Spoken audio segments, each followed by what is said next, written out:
আসসালামু আলাইকুম প্রিয় আপুরা ভাইয়ারা, আপনারা সবাই কেমন আছেন? আশা করছি অনেক ভালো। প্রিয় আপুদের জন্য আজকে আছে অনেক মজার মজার রেসিপি।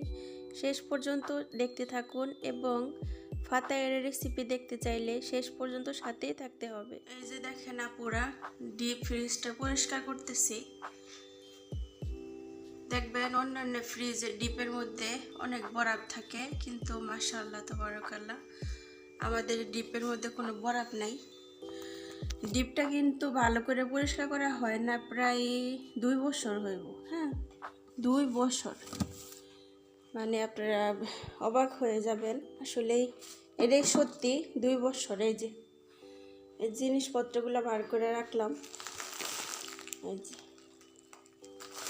মাছের গুঁড়ো আমরা ফ্রিজে রাখি, তারপর সবজি কেটে কেটে ফ্রিজে রাখি। এই যে মাংস, মাছ, তারপরে খাসির মাথা, এভরিথিং আমরা ডিপের মধ্যে রাখি। ঠিক আছে, তারপরেও দেখেন মাশাআল্লাহ তাবারাকাল্লাহ ডিপের মধ্যে কেমন একটা অনেকে বলে কি যে ডিপের মধ্যে যদি জিনিসপত্র রাখা হয় তাহলে এই মানে আইস না থাকলে, বরফ না থাকলে ওই জিনিসপত্র ভালো থাকে না। আসলে এটা ভুল ধারণা। এই যে দেখেন, একটা আইডিয়া আমার কাছ থেকে আপনাদের দিলাম। আবার অনেকে কি ভাবে যে ডিপের মধ্যে যদি বরফ না হয় তাহলে ওই ডিপটা ভালো না। আমি আসলে প্রায় অনেক জায়গায় দেখছি, শুনছি। ঠিক আছে, অনেকে বলে, কিন্তু না, ডিপের মধ্যে যে বরফ থাকলে ডিপ ভালো থাকবো সেটা কিন্তু না। ঠান্ডা আছে তো জিনিস নষ্ট না হইলে হয়েছে কি না। এখানে মুরগি, তারপরে হচ্ছে গরুর মাংস, সব কিছুই আছে আলহামদুলিল্লাহ। আর দেখেন অনেকগুলা চবড়ি, এই যে অনেকগুলা খাসির চবড়ি, এগুলা সব ফালাই দিলাম। এই যে স্যার বলছিল রাখার জন্য, কিন্তু উনি নেয় গা, না নেওয়া তো অনেক দিন হয়ে গেছে। তো ম্যাডামরে বললাম যে ম্যাডাম ফালাই দেই। উনি বলতেছে তাড়াতাড়ি ফালাও, তোমার স্যার দেখার আগে। তো যাই হোক, দিকটা পরিষ্কার করি।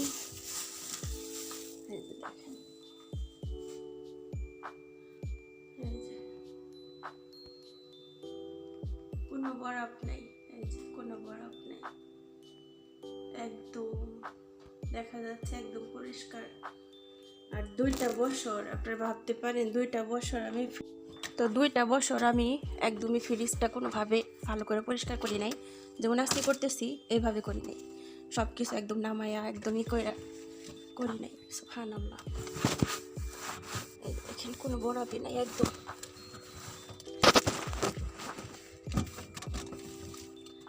আর দেখা যাচ্ছে ফ্রিজটা যে তুমি পরিষ্কার এমন লাগতেছে।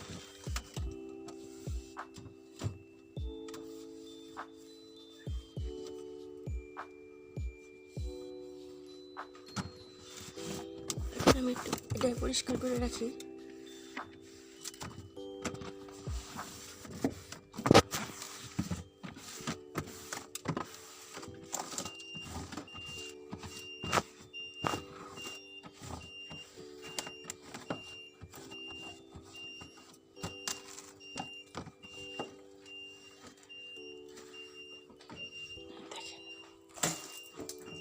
তো ফ্রিজটা দেখাইলাম আমি সম্পূর্ণ, আপনাদেরকে একটু পরিষ্কার করি, সাথেই থাকুন। এই যে দেখেন পরিষ্কার করার পর এইভাবে আমরা যে টেবিলে সোপরা বিছায়া খাওয়া হয়, তো ওইটা বিছাই দিলাম। এই যে, আর এই দেখেন নিচেও বিছাই দিলাম। এখন এই যে জিনিসপত্রগুলো বিছাই রাখি।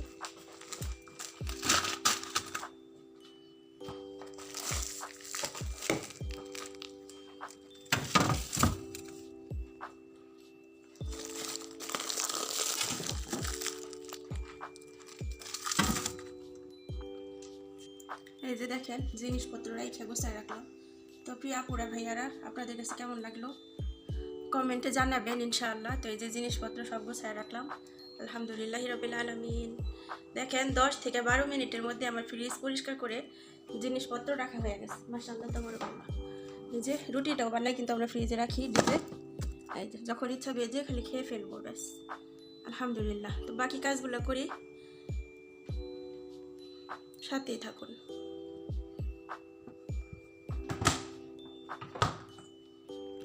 আর এই যে এখানে এগুলো সব চব্বি ফেলাই দেবো এখন।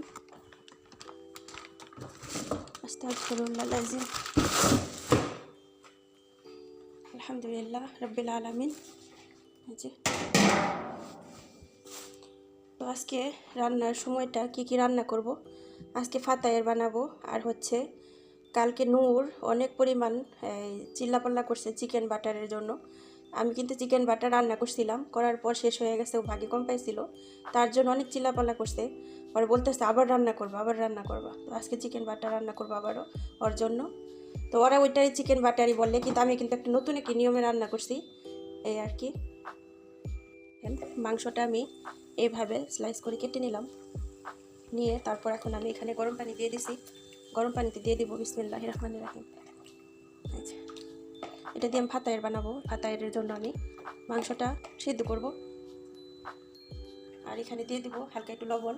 লবণে সিদ্ধ তো হবেই, তারপর ব্যাকটেরিয়া কেটে যাবে।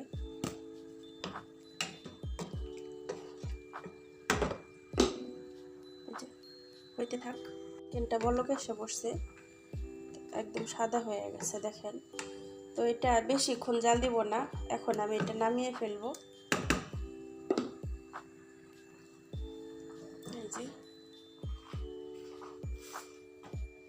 বিসমিল্লাহির রহমানির রহিম। যখন আপনারা সিঙ্কের মধ্যে গরম কিছু ঢালবেন, সাথে সাথে বিসমিল্লাহ পড়বেন, কারণ এই ড্রেন নোংরা ময়লার মধ্যে কিন্তু খারাপ জিন থাকে।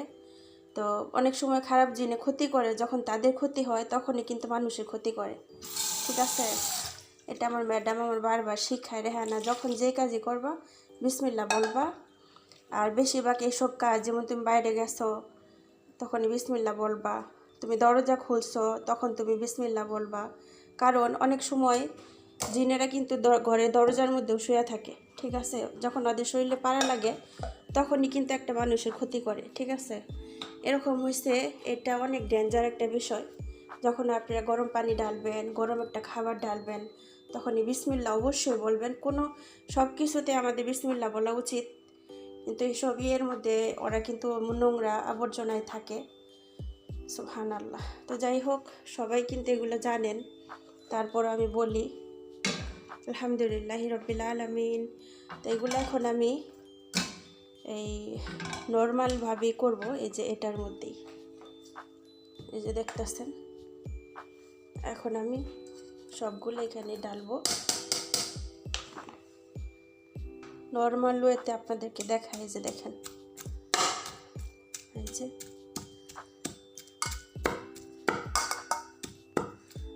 যাদের ঘরে পাটা আছে পাটার মধ্যেও করতে পারেন, সহজ হইব। তো আমি ইচ্ছা করলে ব্লেন্ডার করতে পারতাম, তো যেটার মধ্যে পেঁয়াজ করি, তো ব্লেন্ডার করলে কি হইব, একদম ঝুরঝুরা হয়ে যাব, ওটা ভালো লাগবো না। এর জন্য এইভাবে করলে একটু দানা দানা থাকবো, আর ফাতায়েরটা খেতে ভালো লাগবো। তো আমি সবগুলো এইভাবে ঝুরঝুরা করে নেব। দেখেন কতটা ঝরঝরা হয়েছে। এই যে এরকম দানা দানা থাকলে ভালো লাগে খেতে, যখন এটা ভাজা ভাজা হয়।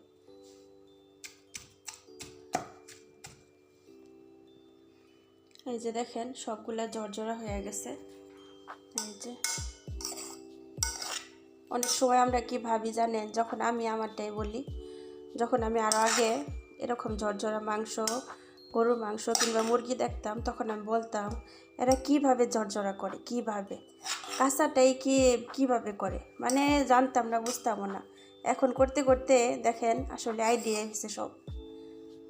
একটা জিনিসই বলবো, নেট জগতে কাজ করলে কিংবা নেট সবসময় হাতাইলে অনেক কিছু শেখা যায়, অনেক আইডিয়াও পাওয়া যায়, সুবহানাল্লাহ। এই যে তো সবগুলাই আমি এভাবে করে নিলাম। যে দেখেন অনেক আপুরা আছে, অনেক আছে, যেমন আমি বললাম ঠিক সেম আমার মতো অনেকে হয়তো আছে যে কীভাবে ঝরঝরা করে। তো এভাবে সিদ্ধ করলে কি হয়, ঝরঝরা হয়ে যায়। সুবহানাল্লাহ। তো এখন আমি এটা একটু ভাজা ভাজা করব, তারপর ফাতায়ের জন্য রেডি করব। রান্না করার জন্য, তো রান্না করার জন্য একটা ফ্রাই প্যান বসাই দিলাম। এখন আমি দিয়ে দিব পরিমাণ মতো যে তেল, তো আমরা জেদ বলি, আপনারা, আমরা বাংলাদেশে বলি তেল, আরবিতে বলি জেদ, জেদ তাবাক। তো এই যে তেলটা গরম হয়ে গেছে, তো এখন আমি পেঁয়াজগুলো দিয়ে দিব।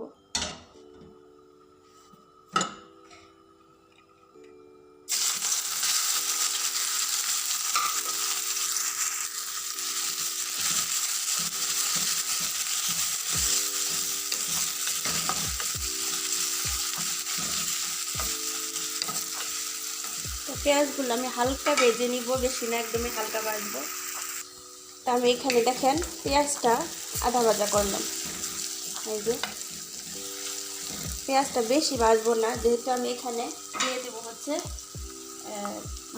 মুরগিটা ভাজতে হবে। দিয়ে দিলাম আধা চামচ পরিমাণ আদা রসুন পেস্ট,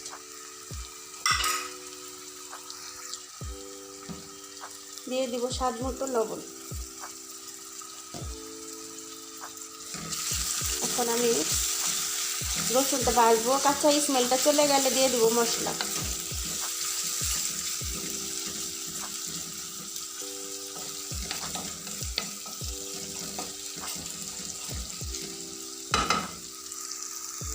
তো এখানে দেখেন পেঁয়াজটা আমার ভাজা হয়ে গেছে, আর রসুনটাও ভাজা ভাজা একটা স্মেল আসতেছে। তো এখন আমি দিয়ে দিব এই গরম মশলাটা, আমি নিজে বানাইছি নিজে হাতে, আপনারা ইচ্ছা করলে বানাতে পারেন। সব ধরনের মশলা দিয়ে তারপর আমি এটা বানাইছি। তো এটাই আমি অ্যাড করব, এক্সট্রা জিরা বা অন্য মশলা অ্যাড করব না। হাতে গড়া মশলা হাতে যেটা বানাইবেন সেটা কিন্তু অনেক ভালো হয়, আমার কাছে অনেক ভালো লাগে। হালকা একটু তরকারিতে দিলে না শেষ মুহূর্তে তরকারির টেস্টটা বেড়ে যায়। মাশাআল্লাহ তাবারাকাল্লাহ। তো এখন আমি দিয়ে দিব চিকেনগুলো। এই যে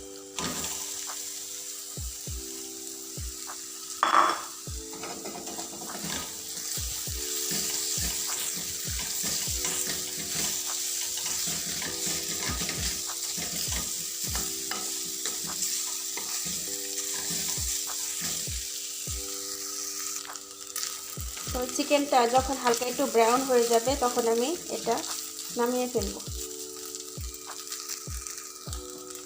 দেখেন পুরা হালকা ব্রাউন হয়ে গেছে আর ঝরঝরা হয়ে গেছে। দেখেন যখন ঝরঝরা হয়ে যাব আর ব্রাউন হয়ে যাব কালারটা, তখন আপনারা নামিয়ে ফেলবেন। আমি চুলার জালটা অফ করে দিতেছি। আর অনেক সুন্দর একটা স্মেল আসবে, অনেক সুন্দর, যেটা ইচ্ছে করবে এখনই আমি ভাত দিয়ে খেয়ে নিই। তো যাই হোক, এই যে দেখেন আপুরা আমি রেডি করে নিলাম। তো একটুখানি আমি একটু টেস্ট করি হাত দিয়ে।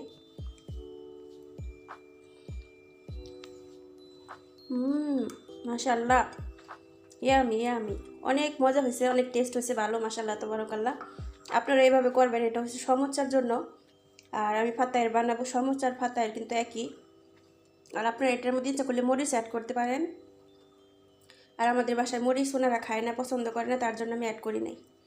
তো আবার পুরো চলে আসলাম ফাতায়ের বানানোর জন্য। এই যে ফাতায়ের ডোটা, আর এখানে নিচ্ছি নর্মাল যে চিজটা থাকে, যেটা রুটি দিয়ে খাই ওইটা, আর এখানে মাংস ভাজা, আর এখানে একটা পেপার নিয়ে ট্রেটা আমি রেডি করে নিয়েছি। এখন ফাতায়ের বানাবো ইনশাআল্লাহ। এদিকে ফাতায়ের বানানোর জন্য পিৎজার মতো কেটে তারপর 1 চামচ করে নর্মাল চিজ দিয়ে সুন্দর করে সাজিয়ে নিলাম।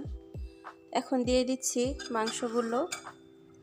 আসলে অনেক স্যাম্পল, যে আপুরা পিৎজার ডো বানাতে পারেন তাদেরকে বলবো যে ফাতায়ের আর পিৎজার ডো কিন্তু একই, সেম সিস্টেম। আপনারা না পারলে ইউটিউবে সার্চ দিবেন হাউ টু মেক পিৎজা, তাহলে দেখবেন যে আপনারা পিৎজার ডোটা পেয়ে যাবেন ইনশাআল্লাহ।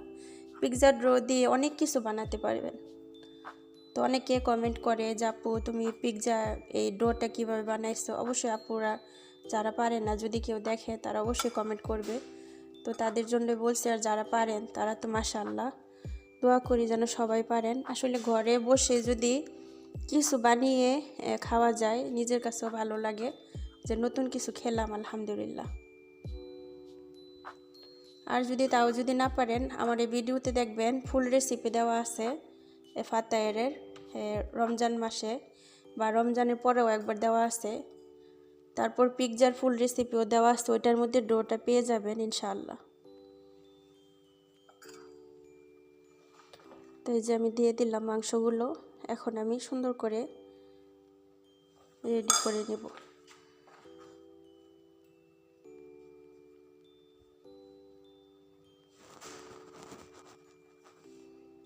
একদমই সহজ, সেম এইভাবে করবেন আপনারা। এই যে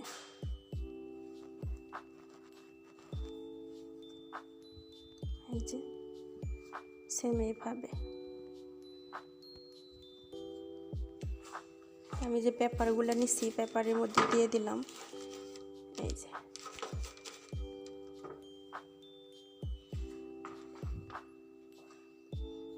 আর যদি পারেন কর্নারটা এভাবে করে দিবেন যেন এই ইয়ারটা না বের হয়।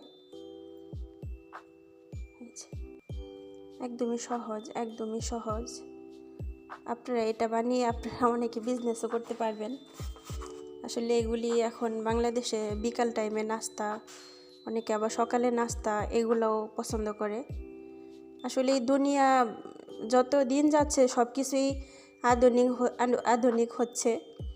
মাশাআল্লাহ তাবারাকাল্লাহ, আলহামদুলিল্লাহ। এই যে দেখেন আমি বানিয়ে নিলাম, সেমভাবে সবগুলা বানিয়ে নিব, সেমভাবে বানাবো, সাথেই থাকুন।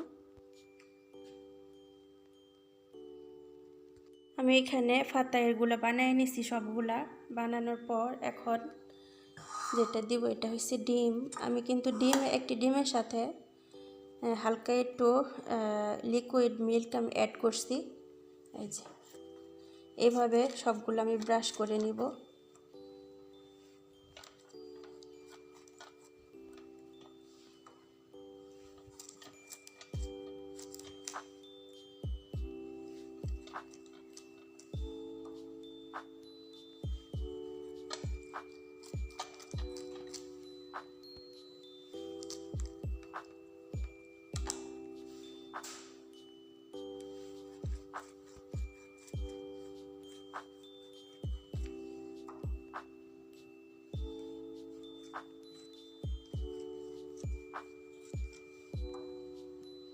এভাবে সবগুলো আমি ব্রাশ করে নিব।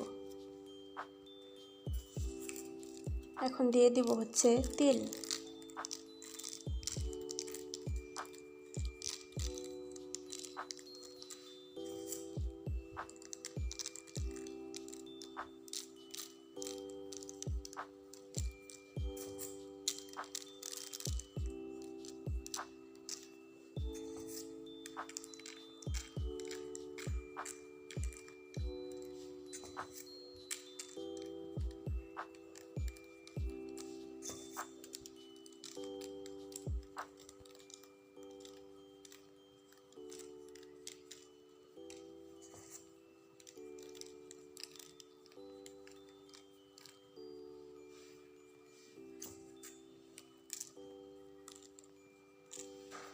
এই যে সবগুলা এখন আমি ডাইরেক্ট দিয়ে দিব হচ্ছে ওভেনে দিয়ে দিব। অলরেডি আগুন জ্বলতেছে নিচে, এই দেখেন অনেক তাপ আগুনের।